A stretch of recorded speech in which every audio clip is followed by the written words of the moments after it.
Kaisar Naga yang tak terkalahkan bab 441, tamu terhormat dari ras bintang. Ras Stellar berlokasi di pusat dunia gurun, menempati tanah paling makmur, Gunung Stellar. Itu adalah daerah dengan Suan Qi yang paling dalam dengan banyak tambang di kaki gunung yang memiliki banyak material mistis. Puncak gunung itu menyimpan salah satu material mistis yang paling langka. Dulu, puluhan ras mengincar daerah ini. Stellar Mountain awalnya tidak diberi nama seperti ini. Dulunya, gunung ini pernah dikuasai oleh ras besar lainnya. Seiring berjalannya waktu, hanya 18 dari lusinan ras yang selamat setelah perebutan sumber daya. Ras Stellar menyaksikan dengan aman sementara yang lain bertarung, lalu menuai hasil rampasan saat kedua belah pihak kelelahan. Ras Stellar menjadi pemenang utama dan mulai menduduki Stellar Mountain. Kemudian, ras Titan mencoba beberapa kali untuk mengambil alih, tetapi ras Stellar memiliki banyak orang kuat yang tahu cara berteleportasi. Ras Titan tidak dapat mengalahkan mereka sepenuhnya. Di sisi lain, ras Stellar dapat berteleportasi ke belakang ras Titan untuk membunuh beberapa warga sipil. Faktanya, ras Stellar praktis adalah penguasa dunia terlantar. Jika bukan karena fakta bahwa ras Titan juga memiliki prajurit alam berdaulat manusia, ras Stellar akan menyatukan dunia terlantar. Di alam liar, dua orang sedang bersenandung. Luli terbang bersama Yecha atas permintaannya. Jika Song Qi berhasil menyusul mereka, Yecha bisa mengulur waktu Song Qi agar Luli bisa melarikan diri. Mereka terbang menuju ras bintang.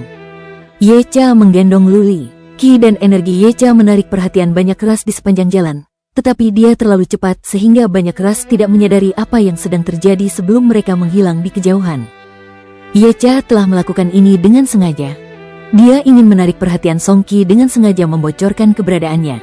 Jika Song Qi tidak mengejar mereka, pengerahan mereka tidak akan berarti apa-apa. Jika Yecha terbang dengan kecepatan penuh, perjalanan menuju Stellar Rache akan memakan waktu sekitar 2 hari. Jika menggunakan kapal berlapis besi, akan memakan waktu setidaknya 10 hari atau setengah bulan. Yecha terbang tanpa istirahat. Dia terbang melewati banyak ras dan suku. Wus gelombang. Di depan mereka ada beberapa orang yang tampak aneh.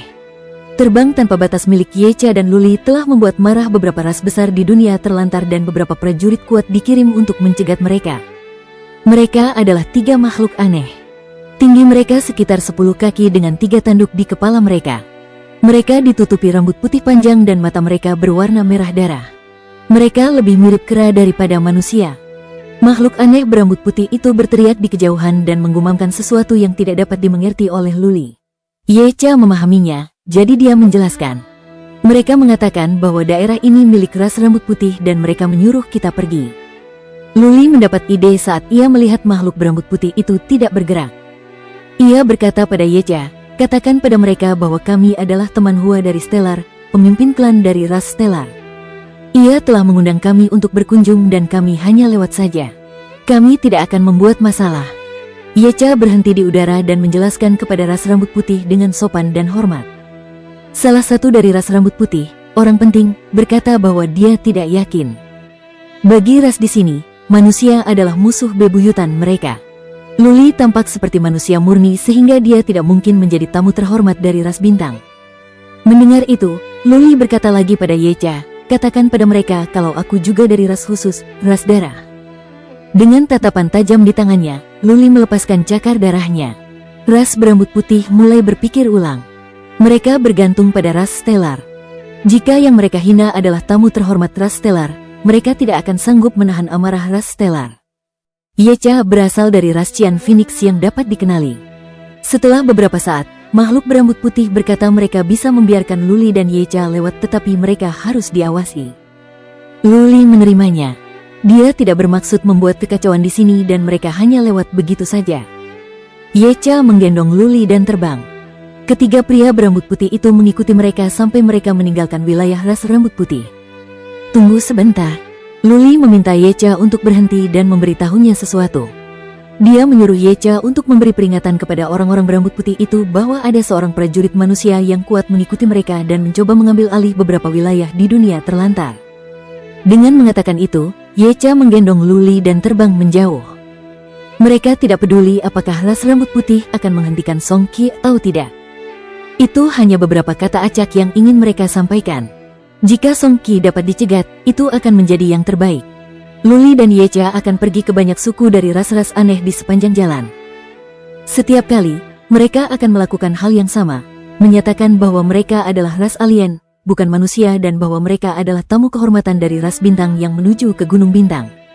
Selain itu, Yecha akan menyatakan bahwa ada manusia kuat yang membuntuti mereka.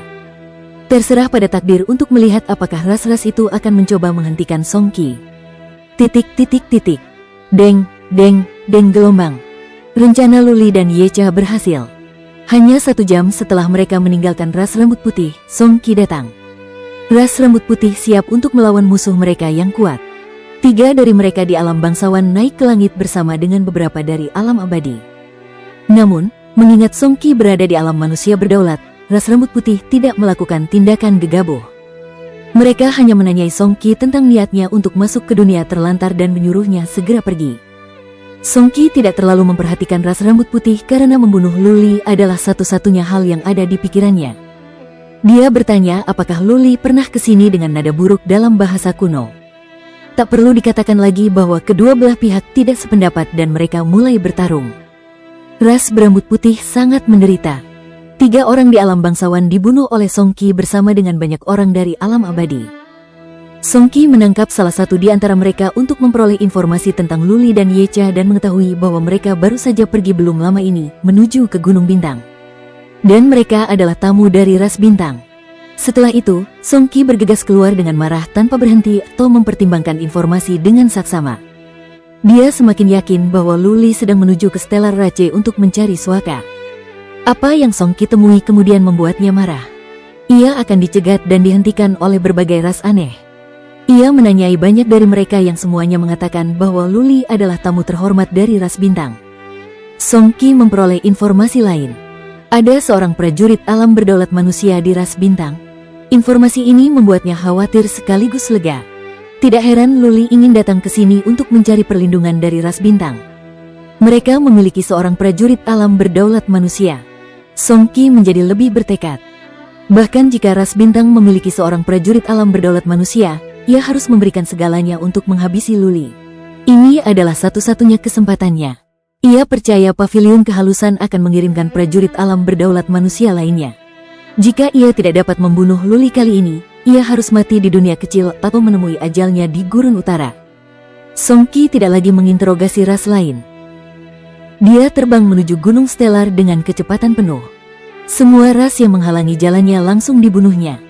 Apa yang tidak dia sadari adalah bahwa setiap kali dia bertarung, sinyal bahaya akan dikirim.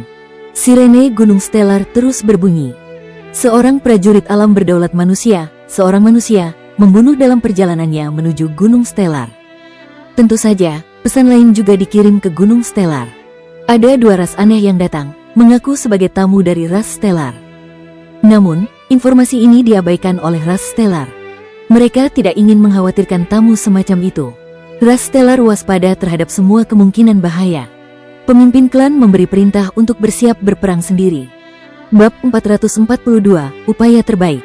Gunung Stellar cukup luas dan curam. Ada 12 gunung lain di sekitarnya, seolah-olah mereka adalah 12 jenderal yang melindungi penguasa tertinggi mereka. Hampir semua ras Stellar tinggal di Gunung Stellar dan 12 gunung di sekitarnya. Ada sebuah kota besar yang dibangun di puncak Gunung Stellar. 12 gunung lainnya juga memiliki kota sendiri. Ras Stellar, raja dunia terlantar yang tidak bermahkota, dapat berkembang biak dengan cepat. Saat ini, populasi mereka di 13 kota mencapai sedikitnya ratusan ribu. Jumlah mereka yang dapat berteleportasi sedikitnya 1000. Jika bukan karena fakta bahwa mereka hanya memiliki 1 prajurit alam berdaulat manusia dan Dewa Meng dapat mengerahkan kekuatan pencegah tertentu pada ras Stellar, ras tersebut pasti telah menyatukan dunia terlantar sejak lama. 2 hari kemudian di malam hari, Luli dan Yecha akhirnya menginjakkan kaki di wilayah ras bintang.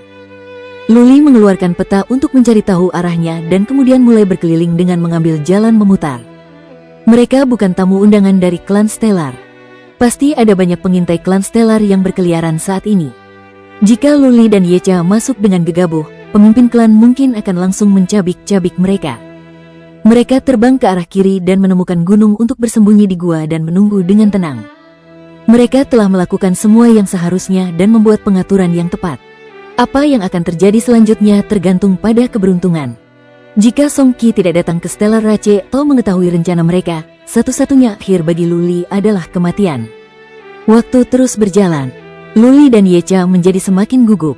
Kecepatan Song Qi lebih cepat dari Yecha. Dia seharusnya bisa menyusul mereka sekarang. Namun, sudah 2 jam berlalu dan Song Qi tidak terlihat dimanapun. Luli dan Yecha khawatir rencana mereka akan sia-sia jika Song Qi tidak datang. 2 jam berlalu dan mereka hampir tidak bisa duduk diam. Yecha memikirkannya dan berkata, "Tuan muda, biarkan aku pergi dan melihatnya." Luli menjawab sambil mengangguk, "Hati-hati." Yecha bergerak. Luli bersembunyi di dalam gua sendirian. Dia belum memiliki kekuatan psikis sehingga dia hanya bisa menutup matanya untuk mencoba merasakan fluktuasi di udara. Berdecit, berdecit gelombang. 1 jam kemudian, terdengar suara dari balik lengan bajunya. Ia langsung membuka mata dan menatap ke balik lengan bajunya dengan perasaan gembira. Sebuah kepala kecil menyelinap keluar lalu melompat ke bahu Luli, menjilati wajahnya dengan penuh gairah. Si putih kecil, kamu sudah bangun?" Luli sangat gembira. Si putih kecil telah tertidur begitu lama sehingga ia sangat merindukannya. Si putih kecil juga senang melihat Luli. Ia melompat-lompat di atas Luli dan menggaruknya dengan kaki-kaki kecilnya dengan penuh kasih sayang. Wus gelombang. Tak lama kemudian, terdengar suara melengking. Luli meminta Little White untuk segera kembali ke lengan bajunya dan melemparkan beberapa kristal jiwa untuk dimakannya. Sebuah bayangan hitam muncul di depan Luli. Itu adalah Yecha. Dengan ekspresi gembira, dia berkata, "Mereka sedang bertarung sekarang. Song Qi sedang bertarung melawan ras bintang. Aku melihat beberapa mayat. Song Qi dan beberapa orang kuat dari ras bintang sedang bertempur, jadi aku tidak mendekati mereka." Bagus. Luli merasa bersemangat. Pertarungan ini sangat penting bagi hidupnya dan bagi Yecha, Bai Qiuxue, Ming Yu, dan yang lainnya. Satu gerakan yang salah dapat membuat semua orang tertimpa malapetaka abadi. Song Qi benar-benar bagus. Yecha melanjutkan dengan cemberut, dia berada di tahap awal alam berdaulat manusia. Meskipun pemimpin klan ras bintang juga berada di alam yang sama, aku tidak yakin dia bisa mengalahkan Song Qi. Kok bisa? Luli tidak mengerti. Mereka berdua berada di tahap awal alam berdaulat manusia dan ras bintang tahu cara berteleportasi. Bagaimana mungkin pemimpin klan tidak bisa menandingi Song Qi? Mungkinkah? Luli teringat sesuatu dan berkata, "Mungkinkah itu garis keturunan asal kayu? Aku pernah bertarung melawan keluarga Song. Mereka memiliki garis keturunan asal kayu yang memungkinkan mereka melepaskan tanaman merambat ungu untuk menjebak musuh mereka." Benar sekali.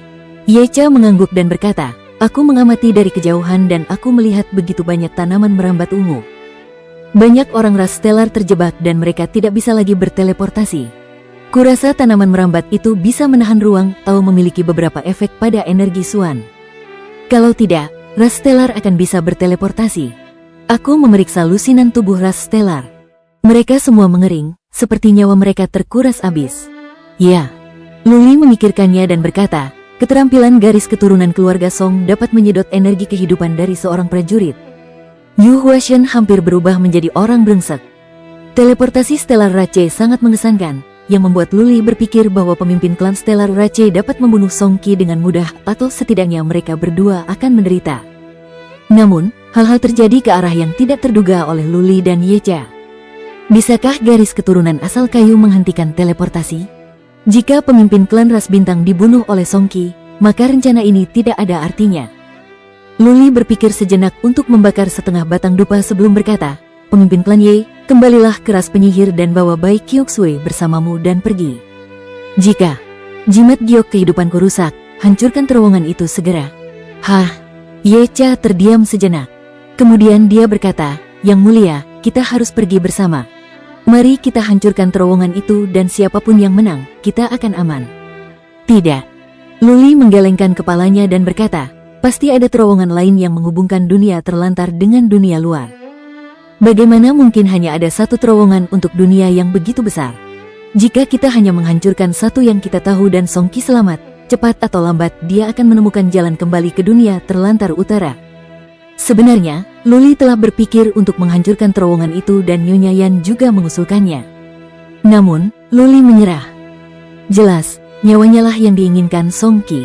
Jika Song Qi selamat kali ini, maka tidak seorang pun di dunia terlantar akan mampu menghentikannya. Suatu hari nanti, ia akan menemukan jalan keluar ke dunia terlantar utara dan melakukan pembunuhan besar-besaran. Kali berikutnya, Luli mungkin tidak seberuntung itu. Di sisi lain, jika dia dibunuh oleh Song Qi dan terowongan itu hancur, Song Qi tidak akan kembali ke Gurun Utara. Bagaimanapun, dia telah membalas dendam dan perjalanan panjang ke Gurun Utara akan mengorbankan nyawanya sendiri. Lebih jauh lagi, dia mungkin dibunuh oleh para pejuang kuat dari pavilion kelezatan yang dia kira akan datang. Luli ingin pemimpin klan ras bintang dan Song Qi mati. Luli mencoba memanfaatkan kekuatan pemimpin klan ras bintang dan Song Qi. Oleh karena itu, Luli ingin mencari peluang.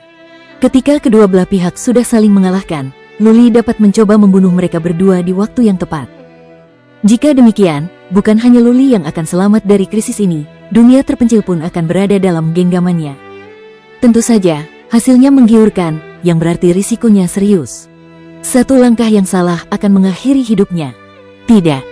Ye Cha menggelengkan kepalanya dengan tegas dan berkata, kita harus bersama. Saint Lord, kau tidak memiliki kekuatan psikis. Song Qi akan menemukanmu sebelum kau menemukannya. Kau tidak akan bisa melakukannya sendiri. Luli yakin, tetapi dia masih ingin melakukan ini. Dia menggelengkan kepalanya dan berkata, lalu bagaimana dengan Bai Qiuxue? Bagaimana jika kita kalah? Jika Song Qi kembali ke Gurun Utara dari terowongan, Gurun Utara akan basah kuyup oleh hujan darah. Tidak gelombang. Ye Cha menggelengkan kepalanya dan berkata, Song Qi telah masuk ke dalam perangkap kita. Dia takut pada calon prajurit alam berdaulat manusia dari pavilion kehalusan. Jika kita mati, dia akan segera pergi dan berlari kembali ke dataran tengah. Kamu adalah targetnya. Dia tidak akan membuang waktu untuk membunuh orang lain. Mari kita ambil risiko, Saint Lord. Mungkin kita bisa menang. Oke.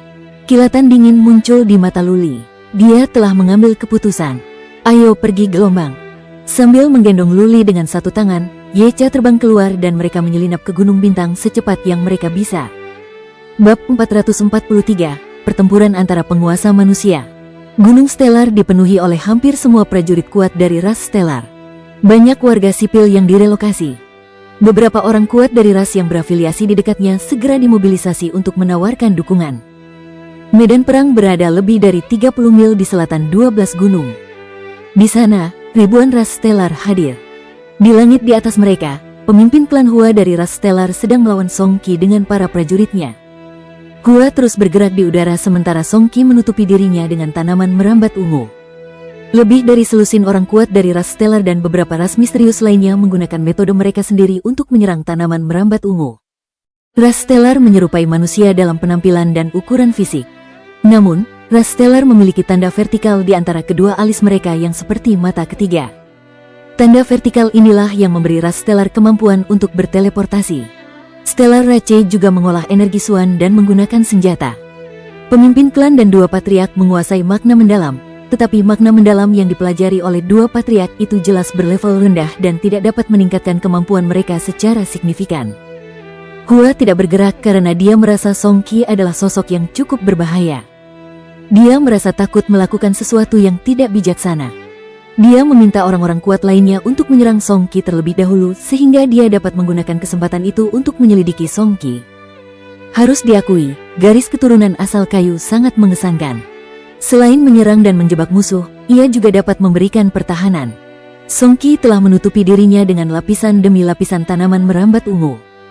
Tidak peduli berapa banyak yang menyerang di luar sana, tanaman merambat itu tidak dapat dihancurkan, dan Song Qi kebal terhadap bahaya. Bahkan jika beberapa tanaman merambat terkoyak, Song Qi dapat menghasilkan lebih banyak lagi. Selain itu, yang lainnya merasa tanaman merambat Song Qi dapat tumbuh melampaui batas. Ada ratusan tanaman merambat yang tumbuh ke bawah, menjerat puluhan ras bintang sekaligus. Setelah terperangkap, nasib rata-rata ras Stellar pun tersegel. Tanaman merambat itu memancarkan cahaya ungu dan membuat energi Suan tidak berguna, seperti rantai perangkap iblis yang digunakan di keluarga Lu.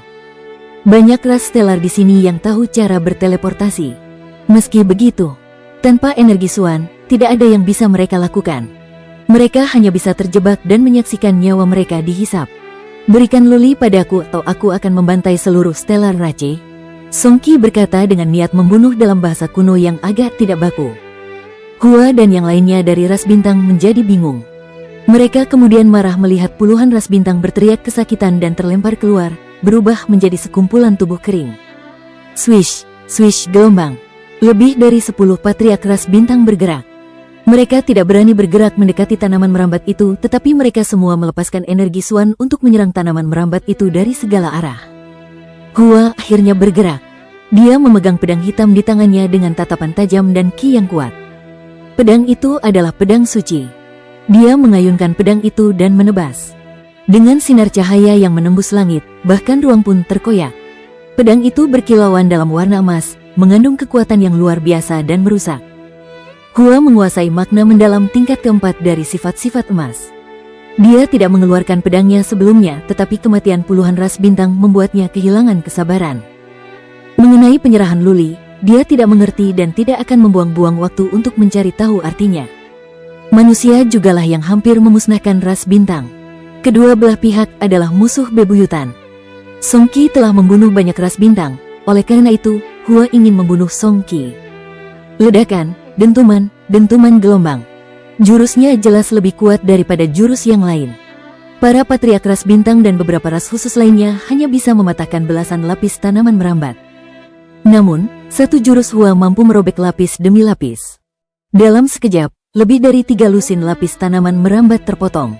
Namun, Song Qi telah menghasilkan 40 atau 50 lapisan. Tak lama kemudian, energi dalam gerakan Hua habis. Teruslah, serang satu tempat dan bunuh dia. Hua merasa gembira dengan kemajuan ini. Selama mereka bisa memotong tanaman merambat itu, mereka pasti bisa membunuh Song Qi dengan begitu banyak orang kuat di sini. Dia terus menyerang, dan para patriark ras stellar berkumpul dan melancarkan serangan ke satu tempat tertentu. Ledakan, dentuman, dentuman gelombang. Satu persatu lapisan tanaman merambat terkoyak. Udara dipenuhi puing-puing yang beterbangan. Kecepatan Song Qi dalam menghasilkan tanaman merambat lebih lambat dari serangan lawannya. Bagus. Para leluhur ras bintang merasa gembira. Mereka mulai bergerak mendekati Song Qi, mencoba meledakkan lebih banyak lapisan sehingga Hua dari ras bintang dapat membunuh Song Qi. Gelombang. Tepat pada saat itu, Song Qi mendengus. Tidak mendapat reaksi apapun saat mendengar nama Luli, Song Qi mengira Hua bertekad untuk melindungi Luli. Song Qi menjadi marah karena pikiran itu. Dengan menyebarnya ki dan energi tak berwujud, ruang dengan radius lebih dari 3000 kaki di sekitarnya membeku. Dia mengaktifkan medan kekuatan yang unik bagi para prajurit alam berdaulat manusia. Medan kekuatan itu ajaib, mirip dengan efek makna mendalam yang berhubungan dengan ruang. Medan kekuatan itu dapat membekukan ruang. Pada tahap awal alam berdaulat manusia, medan kekuatan yang dihasilkan dapat membekukan ruang dengan radius lebih dari 3000 kaki, dan siapapun di bawah alam berdaulat manusia akan kehilangan kemampuan untuk bergerak. Kecuali para prajurit alam penguasa mulia dengan penguasaan sempurna makna mendalam yang berhubungan dengan ruang. Seorang pendekar dapat diibaratkan seperti anak kecil saat berada di alam Xuanwu, Laut Roh, dan kolam jiwa. Ia akan mencapai usia remaja di roda takdir atau alam abadi. Di alam bangsawan, seorang pendekar akan berada di puncak usianya, dan alam kedaulatan manusia akan menjadi masa puncak kehidupan. Penguasa manusia, penguasa dalam diri manusia. Para bangsawan tetaplah hanya penguasa. Bagaimana mungkin para penguasa menentang keinginan tuan tertinggi mereka? Medan kekuatan itulah yang membuat para prajurit alam berdaulat manusia menjadi mengerikan. Setelah Song Qi mengaktifkan medan kekuatannya, lebih dari selusin patriark ras bintang dan beberapa patriark ras lain berhasil ditawan. Berani sekali kau. Hua sama takutnya dengan kemarahannya. Para leluhurnya berada lebih dari 3000 kaki jauhnya dari Song Qi. Namun karena mereka senang dengan kemajuan yang mereka buat karena berkurangnya lapisan tanaman merambat, mereka bergerak lebih dekat dan dengan demikian menempatkan diri mereka dalam lingkup medan kekuatan. Swish, swish gelombang. Tanaman merambat itu melesat keluar dan menjerat para leluhur ras bintang. Karena mereka terkurung, mereka tidak bisa berteleportasi dan hanya bisa tinggal di sana dan menyaksikan mereka terperangkap. Suara mendesing. Hua bergerak. Banyak sinar cahaya melesat keluar saat dia mengaktifkan medan kekuatannya juga untuk memperlambat tanaman merambat itu demi menyelamatkan para leluhurnya. Tanaman merambat itu melambat tetapi jumlahnya terlalu banyak. Song Qi terus menghasilkan lebih banyak, menarik para leluhur ke arahnya. Selain itu, Hua melambat dalam medan kekuatan Song Qi. Hua tidak bisa tetap tenang ketika satu persatu patriark ditarik mendekati Song Qi. Para patriark itu adalah landasan ras bintang. Hua berharap satu atau dua dari mereka mencapai alam berdaulat manusia. Jika mereka semua mati, maka ras bintang akan berada di akhir zamannya. Ada terlalu banyak tanaman merambat dan para leluhur itu tidak bisa keluar karena medan kekuatan. Hua mungkin bisa memotong beberapa tanaman merambat dan membebaskan beberapa leluhur, tetapi mereka mungkin akan segera terjebak lagi. Hua sudah memutuskan. Dia memutuskan untuk bertarung mati-matian. Satu-satunya cara untuk menyelamatkan para leluhur adalah dengan membunuh Song Qi. Manusia, pergilah ke neraka. Ia melesat ke arah tanaman merambat itu. Alih-alih menyerang dari jarak jauh dengan sinar cahaya pedang, ia langsung menebas tanaman merambat itu. Ketika energi Suan diubah menjadi sinar cahaya, kekuatannya berkurang. Agar makna mendalamnya dengan sifat emas dapat bekerja dengan baik, ia harus terlibat dalam pertarungan jarak dekat. Hanya ketika menggunakannya secara langsung, artefak Suan kelas suci dapat mengerahkan kekuatannya secara penuh. Hari ini gelombang. Dia menyerbu ke dalam tanaman merambat itu. Dengan gerakan santai, tanaman merambat yang kokoh itu terpotong seolah-olah tidak ada apa-apanya selain tanaman merambat biasa. Hua mengayunkan pedangnya dan melesat ke arah Song Qi dengan kekuatan yang luar biasa. Bagus gelombang. Di kejauhan, Ye Cha sangat gembira melihat pemandangan ini. Dia berbicara kepada Luli dengan suara rendah. Song Qi dan Hua sedang bertarung. Aku harap salah satu dari mereka terbunuh dan yang lainnya terluka parah. Bab 444, Badai Ganas. Deng, deng, deng gelombang. Tanaman merambat terkoyak dan ranting-ranting yang patah beterbangan di sekitarnya. Setiap kali Hua mengayunkan pedangnya, ia dapat menembus kehampaan. Tidak ada cara untuk menghentikannya. Tanaman merambat yang tak terhitung jumlahnya menjangkaunya, tetapi tidak ada satupun yang dapat mencapainya. Senjata di tangannya bersinar dengan udara hitam yang menyelimutinya. Pedang itu begitu tajam sehingga dapat memotong rambut dengan sentuhan lembut yang sangat mengerikan.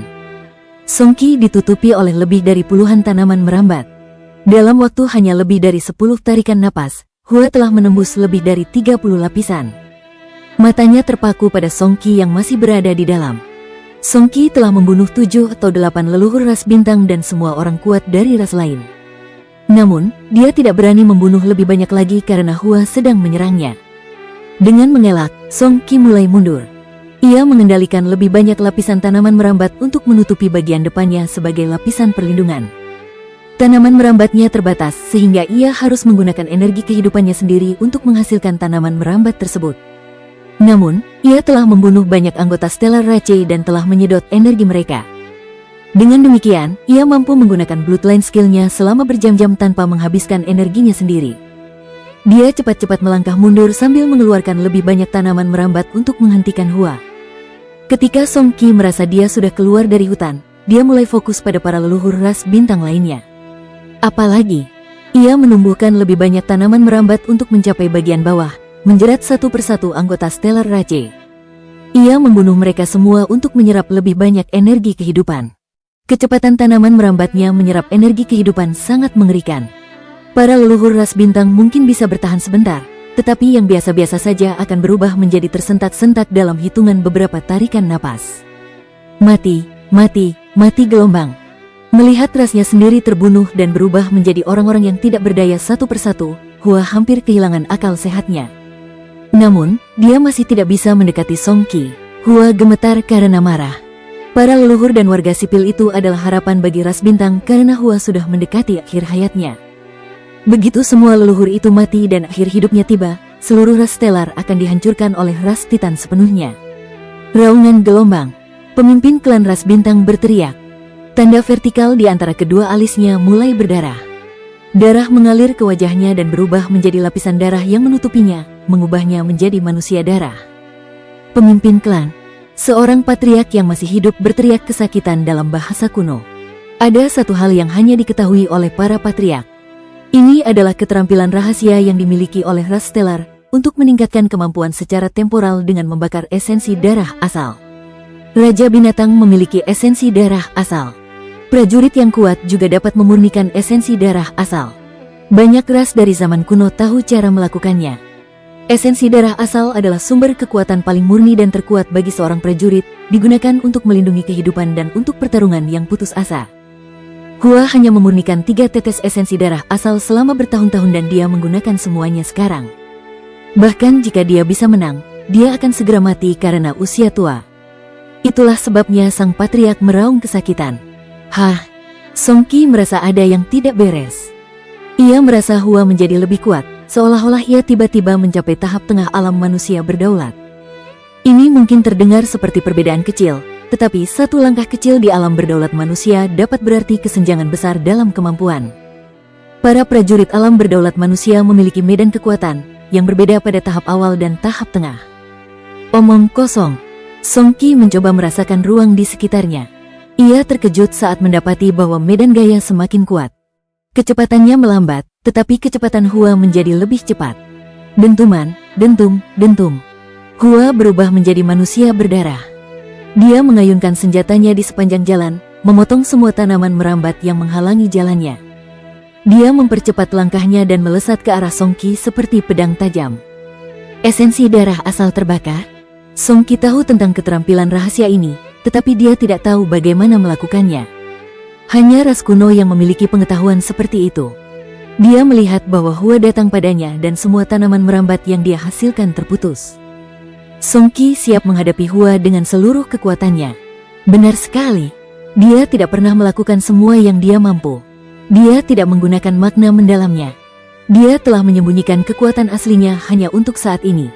Cincin di tangannya melotot dan muncul banyak jarum hitam. Jarum-jarum hitam itu melotot, indikasi jelas adanya racun.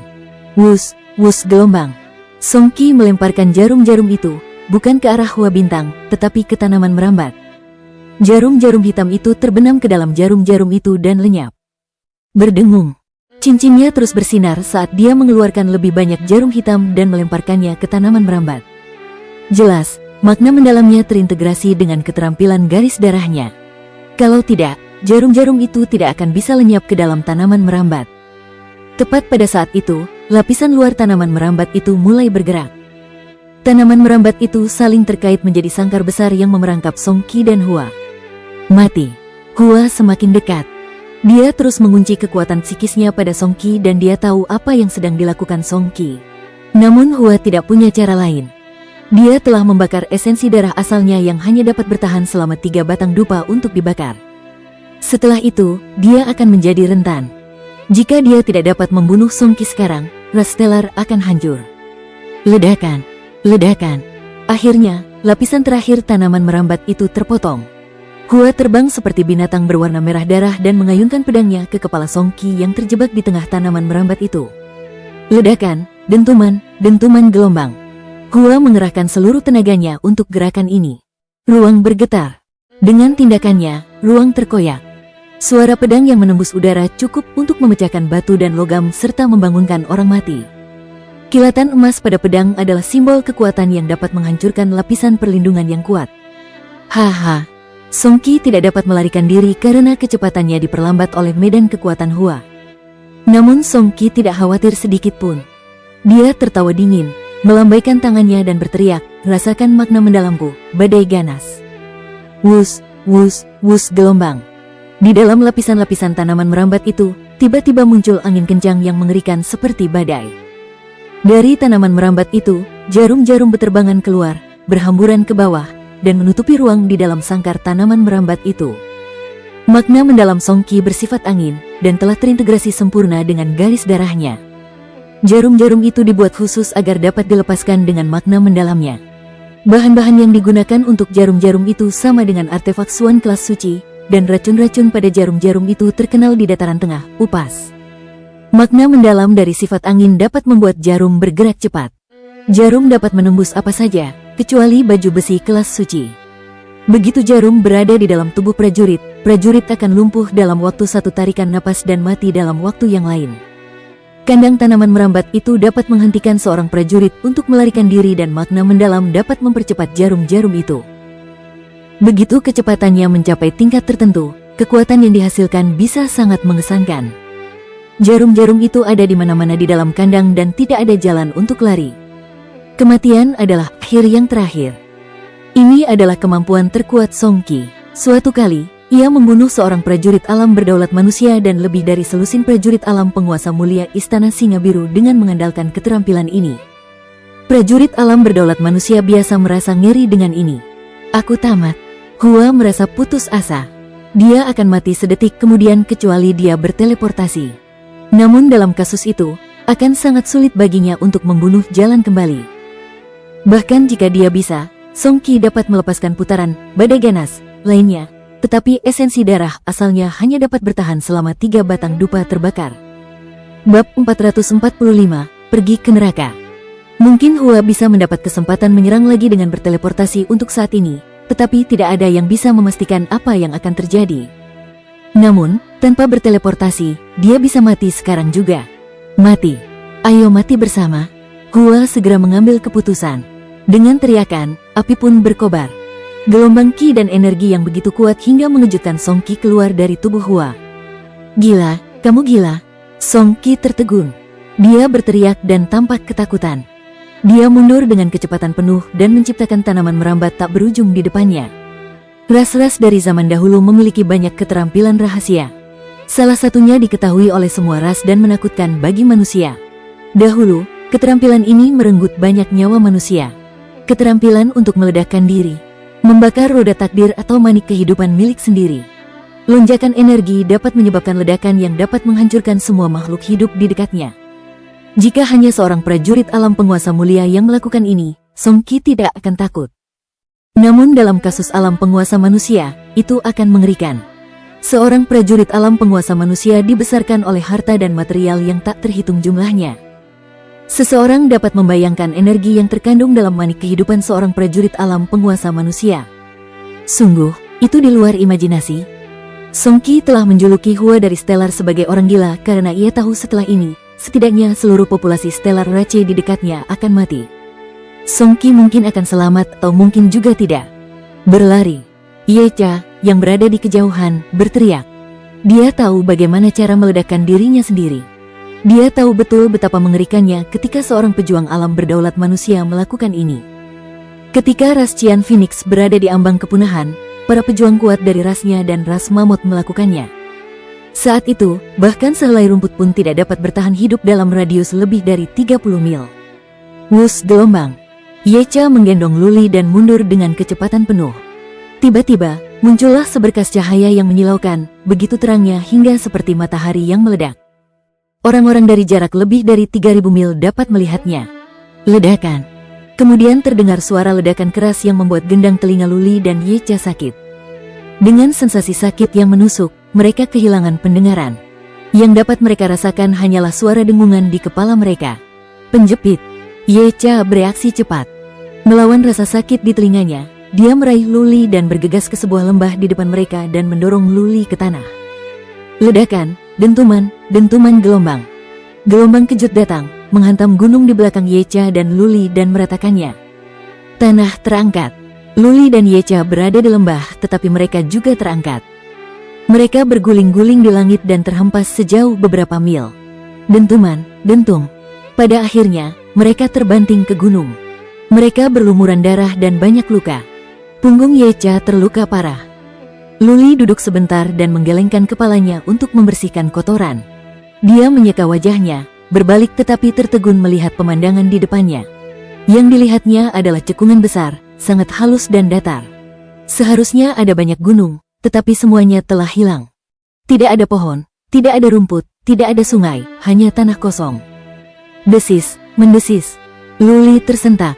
Betapa mengerikannya saat seorang prajurit alam berdaulat manusia meledak. Untungnya, mereka berada lebih dari 30 mil jauhnya dari pusat ledakan atau mereka pasti sudah mendarat sekarang. Berdecit gelombang. Si putih kecil menyelinap keluar. Tubuhnya juga tertutup tanah. Ia mengibaskan bulunya dan melihat sekeliling dengan rasa ingin tahu. Ayo pergi. Ye Cha dipenuhi tanah dan lumpur di sekujur tubuhnya. Tanpa merawat luka di punggungnya, dia menelan pil penyembuh, meraih Luli dan bergegas ke pusat ledakan. Luli tersadar. Hua pasti sudah mati sekarang, tetapi mereka tidak yakin apakah Song Qi juga mati. Jika tidak, itu adalah kesempatan terbaik bagi Luli dan Ye Cha untuk membunuhnya sekarang. Jika tidak, membiarkan Song Qi melarikan diri akan menjadi malapetaka di masa depan. Benar. Luli merasa gembira. Mereka menghadapi kesempatan langka. Dia harus membunuh Song Qi. Mereka melesat maju. Yecha memindai dengan kekuatan psikisnya untuk mencari Song Qi. Bahkan Yecha tercengang dengan apa yang dilihatnya. Ada anggota tubuh yang terputus di mana-mana dan hujan darah. Tak perlu dikatakan, semua ras stellar tercabik-cabik menjadi potongan-potongan daging. Tidak ada yang selamat. Yecha berlari dengan kecepatan tinggi dan terus memindai dengan kekuatan psikis. Tak lama kemudian, mereka berada di pusat ledakan tetapi Song Qi tidak terlihat. Ayo berpisah. Luli mulai kehilangan kesabaran. Bahkan jika Song Qi selamat, dia pasti mengalami luka parah. Ini adalah kesempatan yang tidak boleh dilewatkan. Luli melepaskan roda takdirnya dan berpisah dengan Yecha. Yecha tidak khawatir. Dia percaya bahwa Song Qi tidak akan mampu membunuh Luli bahkan jika dia selamat setelah ledakan dahsyat itu. Luli terbang ke arah kanan. Dia tidak memiliki kekuatan psikis dan hanya bisa mengandalkan matanya. Mencari Song Qi tidaklah sesulit itu. Luli bisa mencari tubuh yang utuh. Rata-rata ras stellar terlalu lemah untuk meninggalkan tubuh yang utuh. Ledakan, ledakan. Luli baru berjalan sejauh 3 mil ketika dia mendengar suara ledakan dari tempat Yecha berada. Kilatan dingin muncul di mata Luli saat dia terbang di atas roda takdirnya dengan kecepatan penuh. Dia masih hidup. Ketika dia sudah cukup dekat, dia melihat Yecha sedang menyerang tanah. Seseorang ditutupi lapisan tanaman merambat yang melindunginya dari serangan Yecha. Tanaman merambat masih tumbuh keluar, saling terkait untuk membentuk lapisan perlindungan yang membungkus Song Qi. Luli berseru dalam hati bahwa Song Qi begitu kuat untuk bertahan dari ledakan seperti ini. Tuan Suci, jangan datang ke sini. Song Qi terluka parah dan aku bisa membunuhnya sendiri. Yecha meraung dan melepaskan makna mendalamnya. Cakar emas satu demi satu menghantam, merobek lapisan demi lapisan tanaman merambat. Luli merasa lega. Song Qi menumbuhkan tanaman merambat dengan kecepatan lambat. Yecha dapat merobek tanaman merambat itu. Mungkin tidak butuh waktu lama bagi Yecha untuk mencapai Song Qi. Kamu. Suara lemah terdengar dari dalam tanaman merambat itu. Kemudian datanglah gelombang kejut yang membekukan Yecha di udara. Wus gelombang. Setelah itu, puluhan tanaman merambat tumbuh dari bawah, menjebak Yecha dan mulai menariknya ke bawah. Song Qi mencibir lagi dengan lemah dan berkata, dasar pendekar alam mulia, omonganmu besar. Tapi aku bisa membunuhmu dengan mudah bahkan saat aku diambang kematian. Yecha. Luli terkejut. Tanaman merambat itu dapat menyedot energi Yecha. Jika Luli tidak mengulurkan tangan, Yecha bisa segera berubah menjadi mayat kering. Terlalu kuat, para prajurit alam kedaulatan manusia terlalu kuat. Luli bergumam kaget. Dari suaranya, dia tahu bahwa Song Qi terluka parah, tetapi dia tidak menyangka bahwa Song Qi masih bisa mengalahkan Yecha. Ayo kita lakukan. Luli tidak bisa berdiam diri dan membiarkan Yecha mati tanpa melakukan apapun. Selain itu, jika Song Qi tidak bisa dibunuh kali ini, Luli tidak akan punya kesempatan lagi. Pertarungan mati-matian adalah satu-satunya jalan keluar. Wus gelombang. Luli melepaskan skill Burning Blood dan mengeluarkan pedang besar. Roda takdirnya membentang dan kemudian dia menghasilkan klon hingga 66. Begitu banyak Luli mulai berlari ke bawah pada saat yang sama. Dia tidak tahu apakah membuat klon dapat membantunya atau tidak, tetapi dia tetap ingin mencobanya, bahkan dengan mengorbankan nyawanya. Kau tidak perlu datang tapi selamat datang di neraka. Song Qi tertawa. Kemudian beberapa tanaman merambat melesat ke arah Luli dan menyeretnya ke bawah. Bersambung.